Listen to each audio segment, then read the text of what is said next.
Boa tarde, pessoal. Vamos começar mais uma aula do nosso canal aqui no YouTube e também para o Spotify, o Medblog. E hoje a gente vai apresentar o caso 5. O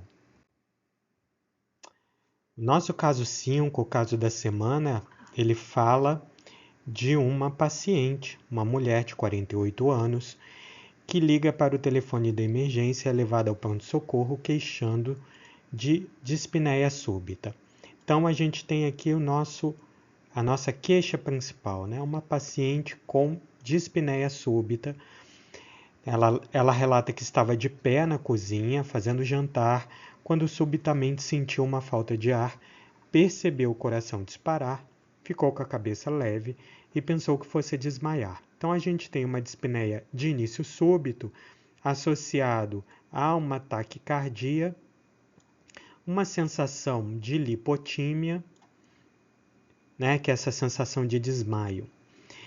Não teve dor torácica, não teve febre, e em relação a problemas de saúde anteriores, informa que teve cálculos vesicais tendo submetida a colestectomia há 2 semanas, a qual foi complicada por uma infecção de ferida cirúrgica, fazendo-se necessária a internação por 8 dias. Então, ela passou por um processo cirúrgico, uma colecistectomia, e ela precisou ficar internada durante 8 dias. A paciente não toma medicamentos regularmente, somente paracetamol para dor no local da incisão. Ao exame físico, ela tem uma taquipneia com frequência respiratória de 28, saturação de 84 em ar ambiente, frequência cardíaca de 124, então está taquicárdica, está desconfortável, sudorética e assustada. A mucosa oral levemente cianótica, a pressão venosa jugular está alta e os pulmões estão limpos. O coração taquicárdico, mais sinusal, com hiperfonese de segunda bolha em foco pulmonar, sem galope e sem sopros. O exame abdominal é normal, com o local da incisão sem sinais de infecção. A perna direita está moderadamente edemaciada, desde o meio da coxa até o pé. E a coxa e a panturrilha estão moderadamente dolorosas à palpação. Os exames laboratoriais, incluindo enzimas cardíacas, são normais. O eletrocardiograma mostra uma taquicardia sinusal e o raio-x de tórax é normal. Então, estamos diante de um caso de uma paciente, mulher, 48 anos, com um quadro de dispneia súbita e como histórico ela tem uma cirurgia de colestectomia com uma internação um pouco mais prolongada do que é habitual para esse tipo de cirurgia. Bom, ela está dispneica, taquicárdica, com queda da saturação e, além disso, ela tem um membro inferior edemaciado e doloroso, com a panturrilha dolorosa, que leva a gente a pensar na possibilidade de uma trombose venosa profunda. A gente tem que lembrar, então aqui a gente está diante de um diagnóstico de tromboembolia pulmonar, de tromboembolismo pulmonar, e a gente tem que lembrar que a gente é um diagnóstico que precisa de uma alta suspeição. Então esse caso clínico é interessante para mostrar que não há um sinal específico para tromboembolia pulmonar, né? Não tem algo que chame atenção especificamente. A gente tem que ter uma alta suspeição pensando na história clínica do paciente e pensando nos sinais que a gente vai perceber no exame clínico. Mas um tromboembolismo leve, né, um infarto pulmonar, ele pode se apresentar de forma assintomática. Então, o paciente com TEP ele pode ter desde formas assintomáticas ou sintomáticas leves até quadros graves com disfunção cardíaca e morte súbita. Então, a gente precisa ter um alto grau de suspeição porque a gente não tem um sinal específico. E o que vai trazer para a gente é a história do paciente. Bom, então estamos diante de um quadro de tromboembolismo pulmonar, que é uma síndrome clínica caracterizada pela obstrução da artéria pulmonar. Então, é a obstrução da artéria pulmonar ou de algum dos seus ramos por trombos, né? Então, a gente tem um trombo que vai ser proveniente da circulação venosa sistêmica e que vai causar a obstrução da artéria pulmonar e de algum de seus ramos. Normalmente, esse trombo ele vem dos membros inferiores, como é o caso da nossa paciente, mas não necessariamente. E a fisiopatologia do tromboembolismo pulmonar, ele envolve a tríade de Virchow, né? A tríade de Virchow, ela vai compreender a estase sanguínea, a lesão endotelial, a lesão vascular e estados de hipercoagulabilidade. Após a formação do trombo em algum outro local do corpo, principalmente dos membros inferiores, ele vai se deslocar, vai formar um êmbolo e vai se impactar no pulmão. Então, qualquer caso que leve a estase sanguínea, como pacientes com imobilidade por muito tempo, pós-traumatismo, pós-cirurgia, né? Síndromes de hipercoagulabilidade, desde síndromes genéticas até reposição hormonal, gestação, uso de contraceptivo oral estrogênico, né? Ainda falando da estase, viagens longas, né? Então, o paciente passar muitas horas viajando. E lesão vascular, tabagismo, né? Hipertensão arterial, né? Então, quadros de lesão vascular. Então, qualquer doença ou condição ou medicação que leve a estase ou lesão vascular ou hipercoagulabilidade ou a junção desses fatores pode ser uma causa de tromboembolismo pulmonar. Os fatores de risco, então, compreendem fatores de risco cirúrgicos, como cirurgia abdominal ou pélvica de grande porte, prótese valvar de quadril e joelho. Então, sempre lembrar, paciente pós-cirurgia ortopédica, ele tem um risco, politraumatismo medular, necessidade de UTI no pós-operatório, são os principais fatores cirúrgicos. Obstétricos, gravidez, parto cesáreo, puerpério, né? Problemas em membros inferiores, como fratura, né?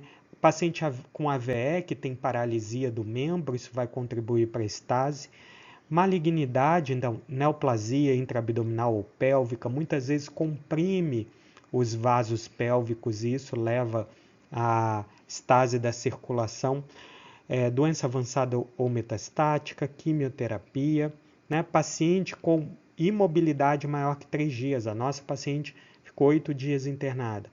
Então, hospitalização, institucionalização e as trombofilias.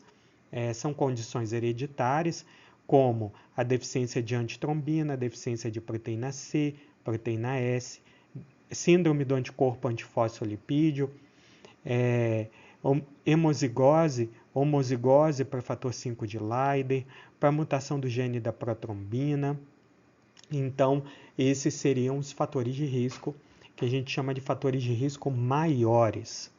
Mas a gente tem também fatores de risco menores, como doenças cardíacas congênitas, ICC, a própria idade, tromboflebite superficial, presença de catéter venoso central, pode ser uma causa de trombose de membros superiores, por exemplo, elevando a embolia pulmonar, reposição hormonal, hiperhomocisteinemia, heterozigose para fator 5 de Leiden ou mutação do gene da protrombina, exacerbação de DPOC, deficiências neurológicas, doença maligna oculta, viagens prolongadas, obesidade ou cirurgia por laparoscopia, como a colecistectomia, é o caso da nossa paciente. Então, nossa paciente tem uma cirurgia abdominal, uma colecistectomia, ficou 8 dias internada. Então, ela tem alguns fatores aí que propiciam que ela desenvolva o tromboembolismo venoso.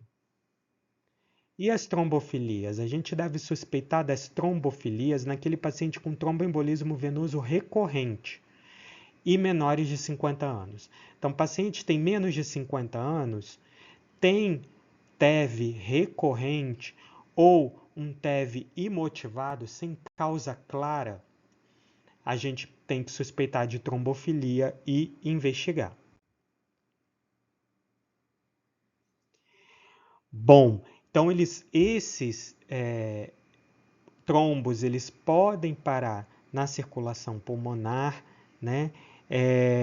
Podem, inclusive, seguir para a circulação arterial, no caso do forame oval patente ou defeito de septo atrial, e com isso vai causar obstrução daquela artéria pulmonar ou de ramo da artéria pulmonar, impedindo a troca gasosa, ou seja, o espaço morto fisiológico ele aumenta. Quando eu tenho comprometimento da troca gasosa, eu tenho um quadro de hipoxemia. Para compensar, o paciente vai tentar fazer uma hiperventilação alveolar para compensar essa hipoxemia, né? Isso vai gerar a taquipneia, a dispneia do paciente. Além disso, ocorre a constricção de vias aéreas distais, o que aumenta a resistência das vias aéreas, reduzindo a complacência pulmonar.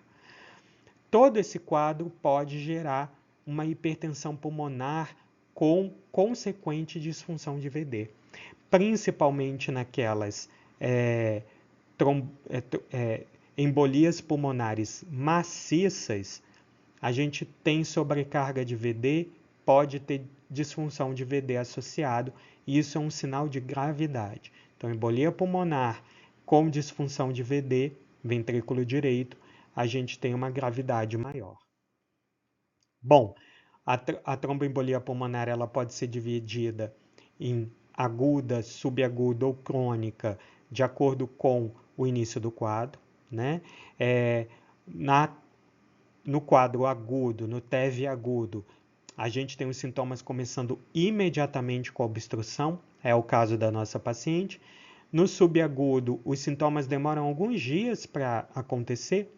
Crônico, às vezes a apresentação se dá após anos de doença.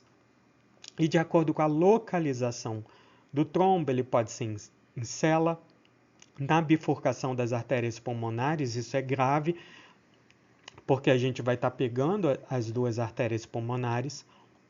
Ela pode ser lobar, quando atinge uma artéria lobar, ou segmentar ou subsegmentar. Bom, os sinais e sintomas de tromboembolia pulmonar, eles são inespecíficos. O principal deles é a taquipneia e a dispneia. Além disso, o paciente pode ter uma dor torácica pleurítica, que é uma dor torácica ventilatório dependente. Pode ter tosse, hemoptise, síncope e no exame físico a presença de crepitações no pulmão. Tá? Bom, a hemoptise ela é pouco usual, né? Cerca de 30% dos pacientes, como está aqui nessa tabela. Mas a dor torácica aguda, pleurítica, né? Ventilatório dependente, dispneia, taquipneia são os sintomas principais, que são sintomas inespecíficos. Então, depende de um alto grau de suspeição para o diagnóstico da doença. Síncope, crise convulsiva, dor abdominal, febre, diminuição do nível de consciência, dor em flanco, uma nova fibrilação atrial, delírio, principalmente em idosos, e sibilo podem acontecer, mas são menos frequentes. São sintomas atípicos, são sintomas não usuais. No exame físico, os principais achados vão ser taquipneia e dispneia, a presença de cianose, como a nossa paciente, dessaturação, que também ocorre na nossa paciente, estertores pulmonares, taquicardia, P2 hiperfonética na ausculta cardíaca, foco pulmonar, sopro de insuficiência tricúspide, turgência jugular patológica, sinais clínicos de trombose venosa profunda em membro inferior e taquicardia sinusal. Na suspeita de TEP, a gente obrigatoriamente tem que examinar membros inferiores, porque o paciente, a principal causa é uma TVP, né? Os trombos na maioria das vezes vem dos membros inferiores, então o exame das pernas é importantíssimo nesse caso. E aí, de acordo com as manifestações clínicas, eu posso dividir a embolia pulmonar em maciça, moderada, leve ou infarto pulmonar. Uma embolia pulmonar maciça, ele pega pelo menos 50% da árvore arterial. E, consequentemente, o paciente tem cor pulmonale com elevado risco de choque cardiogênico. O que é o cor pulmonale? É a disfunção cardíaca secundária à alteração na circulação pulmonar, a hipertensão arterial pulmonar. Então, na embolia pulmonar maciça, eu tenho mais de 50% de obstrução com cor pulmonale, disfunção cardíaca. A embolia pulmonar moderada, a gente tem em torno de 30% de obstrução. Geralmente está acompanhada com disfunção de VD, mas diferente da maciça, não tem tanta instabilidade hemodinâmica e risco de choque cardiogênico. A embolia pulmonar leve, a obstrução é menor que 30%, sem consequência para o ventrículo direito ou esquerdo. A pressão arterial do paciente está normal. Normalmente a embolia pulmonar leve tem um bom prognóstico e responde bem à terapêutica com a anticoagulação. O infarto pulmonar, ela é uma embolia pequena, que vai pegar a periferia do pulmão. Muitas vezes tem uma dor torácica, pleurítica, pode ter uma febre, pode ter uma leucocitose, ou dependendo do tamanho, pode ser assintomático. Bom, a partir do momento em que eu juntei o caso clínico e tive a suspeita de TEP, o paciente tem fatores de risco, tem um quadro clínico de início agudo, bem característico, passou por cirurgia, é gestante, faz uso de anticoncepcional, ou é puérpera, ou tem alguma neoplasia, Ou seja, tem algo na história que me leve, tá com TVP, Eu vou passar para avaliação clínica.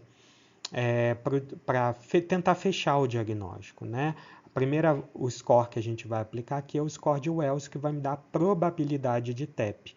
O score de Wells é um score em que eu vou ter alguns critérios, esses critérios são pontuados, e ao final a gente vai ter uma pontuação que vai me predizer a probabilidade de TEP ou não. Quais são esses critérios? Sinais e sintomas de TVP, diagnóstico alternativo menos provável de embolia pulmonar, ou seja, não tem nenhuma doença que explique melhor aquele quadro, frequência cardíaca maior que 100, imobilização há mais de 3 dias ou cirurgia nas últimas 4 semanas, embolia ou pulmonar ou TVP prévios, hemoptise e câncer. Então, esses seriam os critérios para o score de Wells, e para cada critério eu vou ter uma pontuação específica.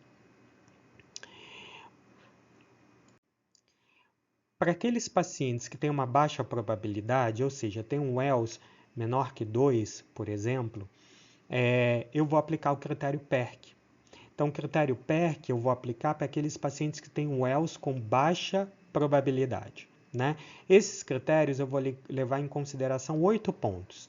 Idade menor que 50 anos, frequência cardíaca menor que 100, saturação de oxigênio maior ou igual a 95, ausência de hemoptise, ausência do uso de estrogênio, ausência de relato prévio de TVP ou tromboembolismo pulmonar, ausência de edema unilateral em membro inferior, sem história de cirurgia ou trauma com necessidade de internação hospitalar nas últimas 4 semanas. Então, esse é o critério PERC.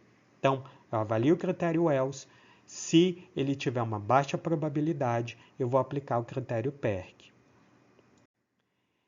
E como que eu vou raciocinar aqui para a gente tentar fechar o diagnóstico do paciente? Se o paciente tem um Wells de baixa probabilidade, ou seja, menor que 2, eu vou avaliar o score PERC para exclusão do TEP. Se ele tiver os 8 critérios, eu afasto o diagnóstico de TEP. Se ele não tiver algum dos critérios, eu vou solicitar o dedímero.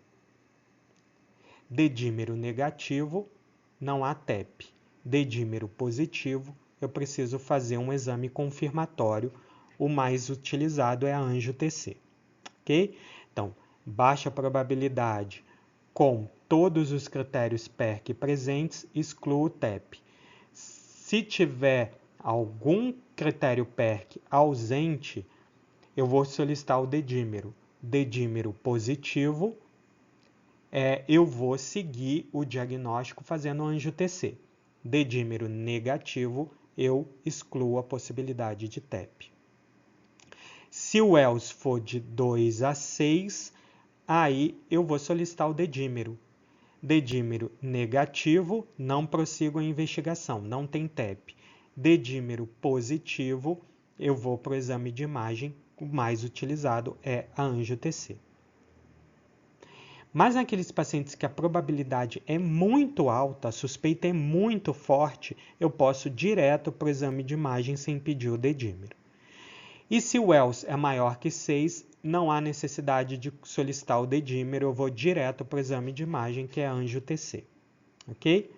Bom, nos pacientes maiores que 50 anos, tem uma controvérsia, mas eu devo ajustar o dedímero para a idade. O valor normal menor ou igual à idade vezes 10.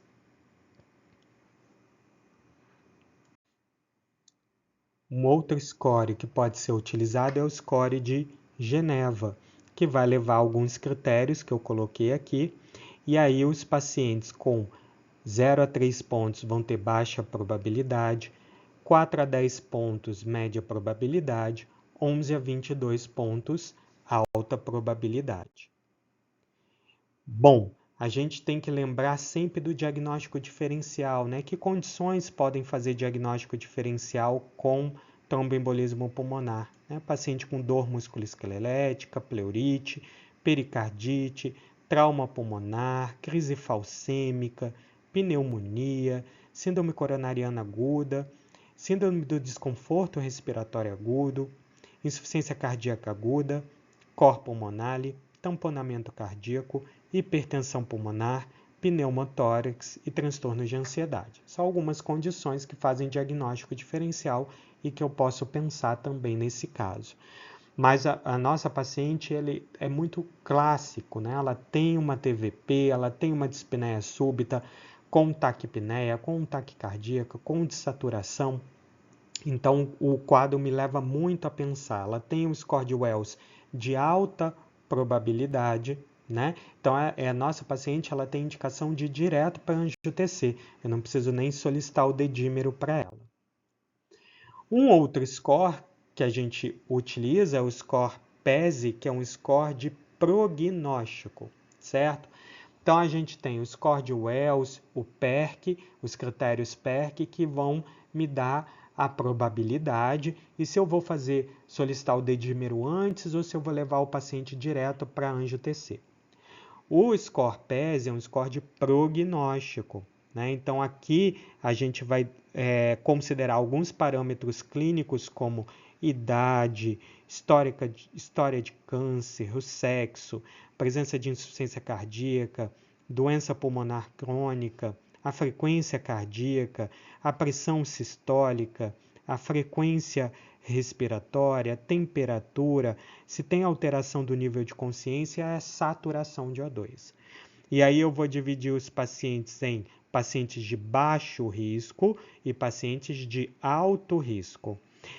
Os pacientes de baixo risco eles vão pontuar menos de 85 no prognóstico PESI.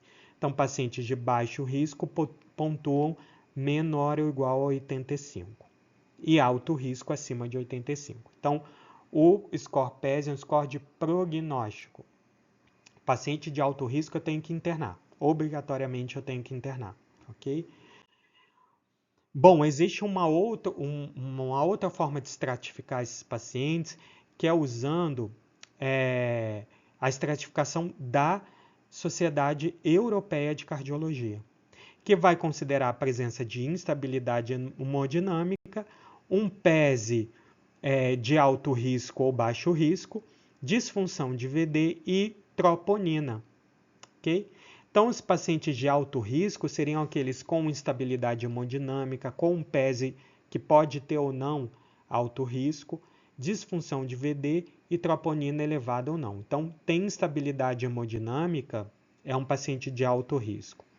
E o paciente de baixo risco é aquele que não tem estabilidade, tem um PESE de baixo risco, não tem disfunção de VD, não tem troponina elevada e por aí vai. A gente tem risco intermediário alto, intermediário baixo.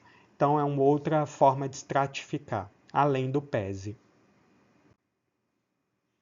Bom, falando um pouquinho dos exames complementares, a gente tem alguns exames complementares que são inespecíficos, né? Agora a gente entrando nos exames propriamente dito, a gente falou dos scores, agora a gente vai falar dos exames. A gente tem alguns exames que são inespecíficos, ou seja, o exame não vai mostrar claramente a trombose, né? Ela vai me dar sinais indiretos. E também eles são úteis para eu estratificar o meu paciente. O raio-x de tórax ele pode ajudar no diagnóstico diferencial, como pneumonia, por exemplo, na suspeita de.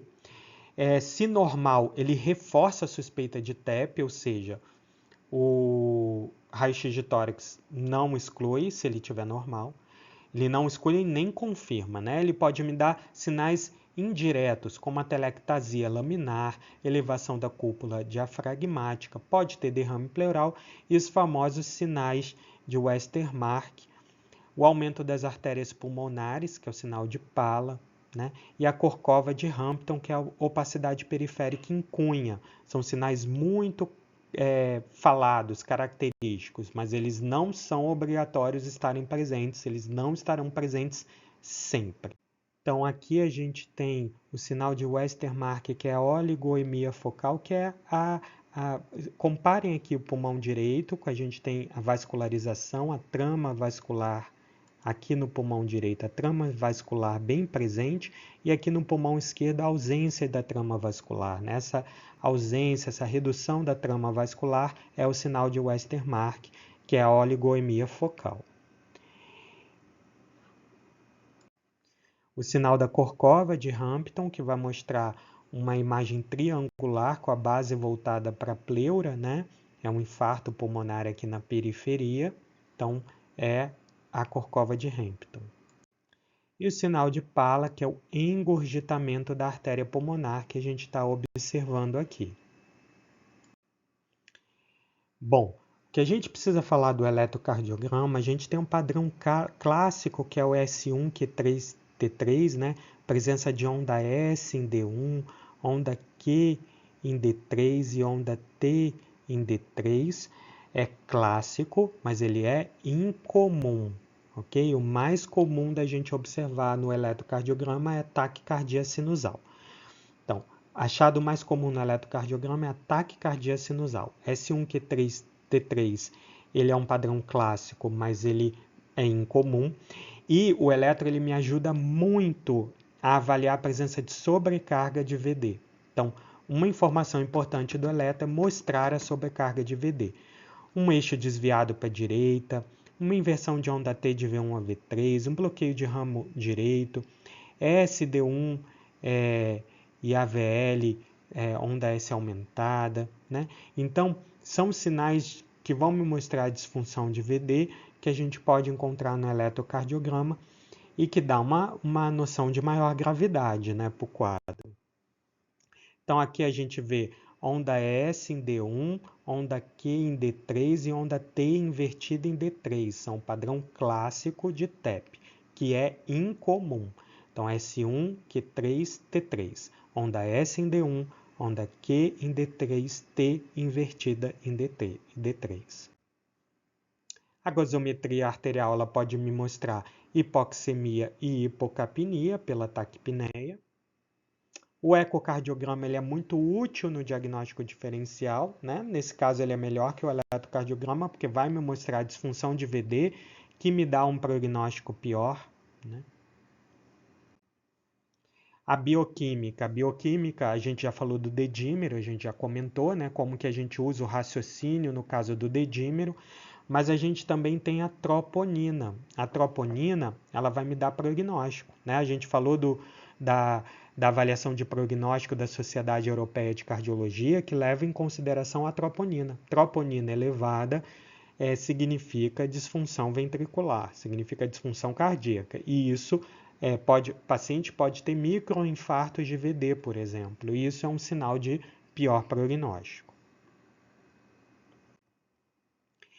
Agora, a gente tem os exames complementares específicos, ou seja, aqueles exames que vão me dar o diagnóstico da tromboembolia pulmonar. Que não é para tromboembolia pulmonar, mas que tem um valor muito importante para a gente, é o Doppler de membros inferiores. O Doppler de membros inferiores vai me mostrar a trombose venosa profunda. Ela tem uma acurácia grande, 99% acima do joelho e 90% abaixo do joelho, né? Para aqueles pacientes com TVP e sintomático, eu já posso começar a anticoagulação, né? Mas quando o Doppler de membros inferiores estiver normal, isso não exclui a possibilidade de TEP, porque o paciente pode ter um TEP vindo de outro sítio e não dos membros inferiores. A cintilografia ventilação-perfusão, ele é um exame bem específico, né? Ele vai avaliar as áreas de perfusão comparadas com as áreas de ventilação pulmonar, né? Se normal, ele exclui o TEP, ou seja, ele tem um elevado valor preditivo negativo. Então, exame normal, cintilografia, ventilação, perfusão normal, está excluída a possibilidade de TEP. Se o paciente teve TEP prévio, ele pode ter um quadro de falso positivo, né? Mas aqui a gente tem uma imagem, né? A gente mostra aqui um padrão de ventilação normal e aqui falhas na perfusão. Então, isso é a cintilografia, ventilação, perfusão. A gente compara a área de ventilação com a área de perfusão e a gente vê que tem falhas de perfusão, né? E isso vai me dar o diagnóstico de TEP num paciente com quadro clínico típico. Mas o exame mais utilizado na prática e é a primeira alternativa naqueles pacientes de alta probabilidade ou aqueles pacientes de baixa probabilidade que tem um dedímero positivo, né, é o angio-TC. Ele tem um alto valor preditivo positivo e um alto valor preditivo negativo, né? Além disso, com a TC eu posso fazer diagnósticos alternativos caso não tenha TEP. A angio-TC vai me mostrar se o paciente tiver uma pneumonia ou algum outro quadro, né? A gente tem que tomar cuidado de pacientes nefropatas que têm alergia a contraste. A angiorressonância não é um exame muito utilizado, ele é um exame caro, ele não está presente em todos os locais. Aqueles pacientes alérgicos a contraste iodado pode ser uma opção, mas ele é mais custoso e menos disponível. A arteriografia pulmonar seria o padrão ouro, mas ele está em desuso. Normalmente não é utilizado, porque a angio-TC ela já me dá essas informações que eu preciso, né? A arteriografia é o padrão ouro, mas não tem em todos os lugares, é um exame invasivo, né? Aqueles pacientes que podem fazer, se beneficiariam com trombectomia por catéter, pode ser uma boa opção, né?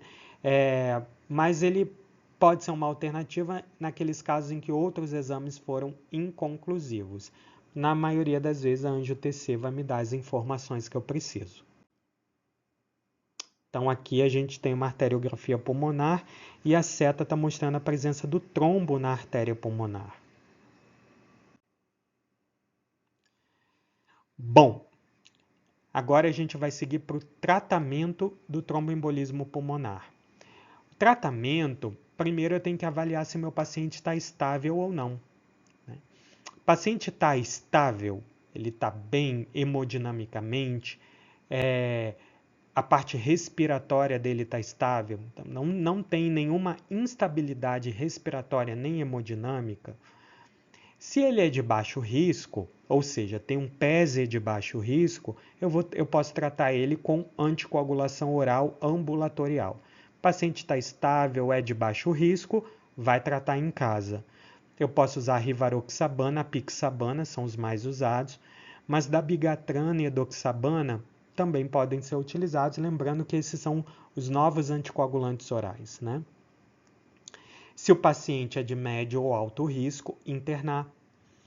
E vou fazer a heparina, certo? Então, heparina subcutânea, heparina parenteral, pelo menos 5 dias, e depois eu vou dar alta com anticoagulante. Pode ser com varfarin, lembrando que no caso do varfarin eu tenho que manter o INR entre 2 e 3,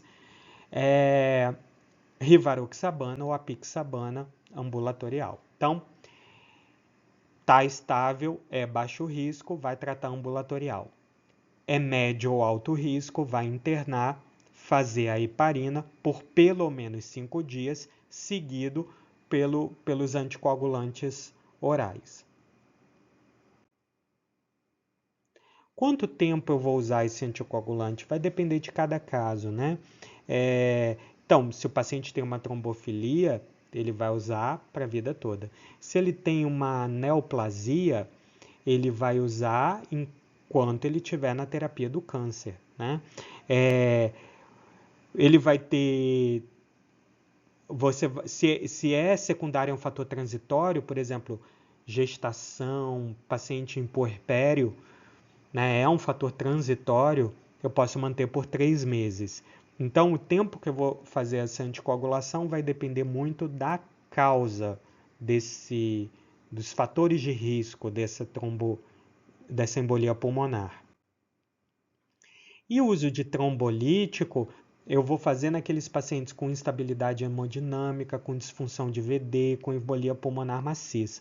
Então, o paciente está grave, ele tem instabilidade hemodinâmica, é uma embolia maciça, eu vou fazer trombólise. Eu posso usar a streptokinase, alteplase e também a tenecteplase, ok? Então, posso usar esses 3. E a janela para o uso de trombolíticos aqui é de 14 dias. Então, até 14 dias eu posso usar o trombolítico naqueles pacientes instáveis hemodinamicamente com embolia maciça. Naqueles pacientes com disfunção de VD associada, eu posso relativizar, tá? Se ele estiver bem, estiver estável, né? Não necessariamente eu preciso entrar com trombólise. Agora, se ele tiver instabilidade, se for uma embolia pulmonar maciça, eu tenho que trombolizar, seria o tratamento ideal. Então, aqui, para a gente relembrar as contraindicações absolutas para trombólise: AVC hemorrágico independente do tempo, AVC isquêmico nos últimos 6 meses, neoplasia ou lesão do sistema nervoso central, cirurgia ou trauma nas últimas 3 semanas, sangramento gastrointestinal no último mês, sangramento ativo conhecido, lembrando que menstruação não é um fator, tá? Então, só para a gente lembrar, tem as contraindicações do trombolítico, a gente sempre tem que estar atento a isso. Se tiver alguma contraindicação absoluta, eu não posso trombolizar. O filtro de veia cava, ele pode ser útil naquele paciente que tem contraindicação ou complicação ao uso de anticoagulante. Mesmo fazendo um anticoagulante, ele tem recorrência recidiva da TEP. Naquela TVP proximal com alto risco de TEP e o paciente vai realizar embolectomia ou tirar o trombo por catéter, né, de forma mecânica. Aquele paciente em pré-operatório que teve evento trombótico e não pode ser anticoagulado. Então, aquele paciente que a anticoagulação não pode ser realizada ou ela não funcionou, né? O paciente vai passar por procedimento cirúrgico, né? Tem contraindicação de anticoagular. Então, eu posso optar pelo uso do filtro de veia cava.